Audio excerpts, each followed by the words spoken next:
sur un livret A ou bien sous le matelas. Votre banquier Tati Daniel ne manque pas de conseils pour placer votre épargne. Pourtant, il existe une alternative qui garantit un usage concret de votre pécule, le financement solidaire, qui consiste à investir dans une entreprise ou une association à forte utilité sociale ou environnementale en difficulté pour emprunter auprès des banques. Un mode de financement qui a permis de lever plus de 400 millions d'euros pour des projets français en 2015. À l'origine de ce succès, des groupes d'investisseurs solidaires. Les Cigales est l'une des pionnières de ce mouvement. Cette structure nationale fédère des clubs d'investisseurs de 6 à 20 individus qui mettent leur épargne en commun pour aider des PME à se créer ou se développer. Timothée préside l'association des Cigales d'Île-de-France. Il met en relation les clubs de sa région avec des porteurs de projets sélectionnés par son équipe. Les Cigales, c'est né dans les années 80. À l'époque, il y avait différents groupes de réflexion autour de l'économie sociale et solidaire qui visaient à comprendre comment est-ce qu'on pouvait changer l'économie. Et puis ils sont finalement venus avec l'idée d'un concept nouveau qui était celui de monter des groupes d'investisseurs qui initialement étaient faits pour aller investir en bourse, et bien de les utiliser avec une dimension très locale et une dimension aussi très solidaire. Et puis ça s'est très vite concrétisé avec des premiers projets d'investissement et notamment un restaurant indonésien créé par des réfugiés indonésiens qui n'était pas forcément un projet très séduisant pour les banques. Et puis derrière, c'est aussi un restaurant qui avait une volonté d'insertion. Aujourd'hui, il continue à embaucher des gens qui sont par exemple en retour à l'emploi, qui ont du mal à trouver des emplois. Et donc tout ça, c'est des valeurs que les Cigales aiment. Pour faciliter la rencontre entre les porteurs de projets et les cigaliers, tous les 2 mois, on a ce qu'on appelle une bourse au projet. Donc c'est un moment où 8 porteurs de projets viennent et vont faire un pitch, donc c'est-à-dire ils se présentent pendant 8 minutes. Et c'est à ce moment-là où les Cigales vont dire, eh bien, on va choisir d'aller étudier plus en avant tel ou tel projet. Donc ce qui va intéresser les cigaliers, c'est de rencontrer quelqu'un qui crée un resto et puis ensuite d'aller voir quelqu'un qui crée des péniches pour faire du transport avec un faible impact carbone. Et c'est probablement ces interactions-là qui donnent finalement du sens à l'économie.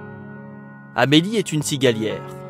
Elle verse 30 € par mois sur le compte commun des petites graines, l'une des 30 Cigales d'Île-de-France. Son club a investi 1 500 € pour aider Béatrice à réaliser son projet.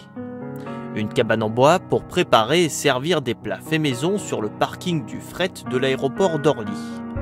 Une manière à elle de créer du lien social entre les travailleurs dans une zone dévitalisée. Les banques refusaient de financer mon projet. Ce qui m'a intéressé dans les Cigales, c'était le côté humain, en fait, le côté solidaire, puisqu'il y a aussi un accompagnement, hormis l'aspect financier. Ça peut être tout ce qui est administratif. Il a fallu refaire le statut de l'entreprise, donc c'est les Cigales qui m'ont aidé à le faire, justement pour éviter les coûts.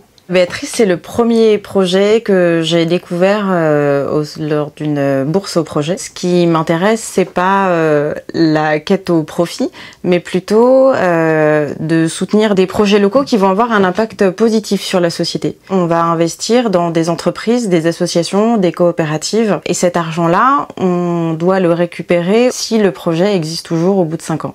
Dans le cadre d'une entreprise, on rentre au capital pour un certain nombre de parts. Si la société marche bien, il se peut que les parts soient revalorisées. Dans ce cas-là, on récupère un peu plus d'argent que ce qu'on a investi au départ. On ne considère pas qu'on gagne de l'argent en investissant dans une entreprise, ça compense plutôt les pertes qu'on peut avoir en ayant investi dans d'autres projets qui n'auront pas fonctionné. En moyenne, en France, sur tous les projets qui sont créés, au bout de 5 ans, il y en a la moitié qui a disparu.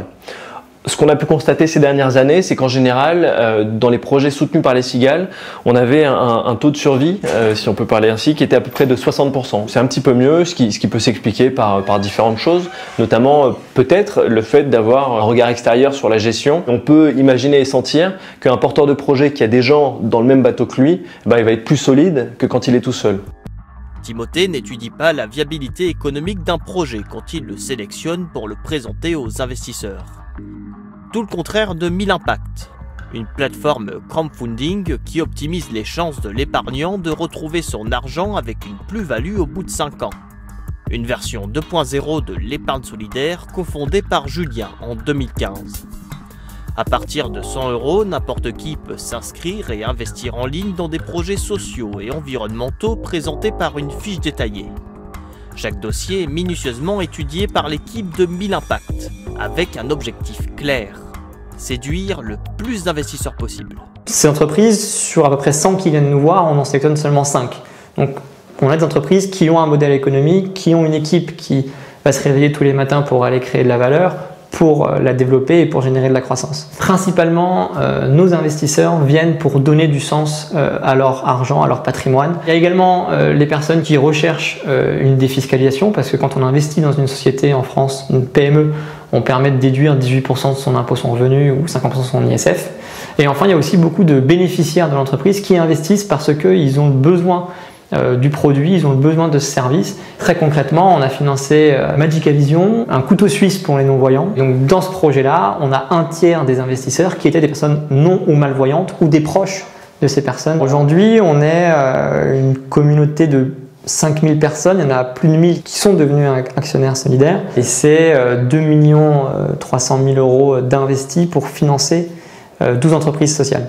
Bientôt, on va dépasser les 100 emplois créés et maintenus grâce à Mille Impact et grâce aux particuliers qui investissent via notre plateforme. L'épargne solidaire a permis de créer 31 000 postes en 2015, soit 27% des créations d'emplois en France. Ces dernières années, les banques et assurances ont elles aussi créé une centaine de produits de finances solidaires, une manière de garantir de la transparence sur l'épargne des clients. Vous avez donc toutes les cartes en main si vous souhaitez donner du sens à votre argent. N'écoutez donc plus les conseils de votre banquier ou de Tati Daniel.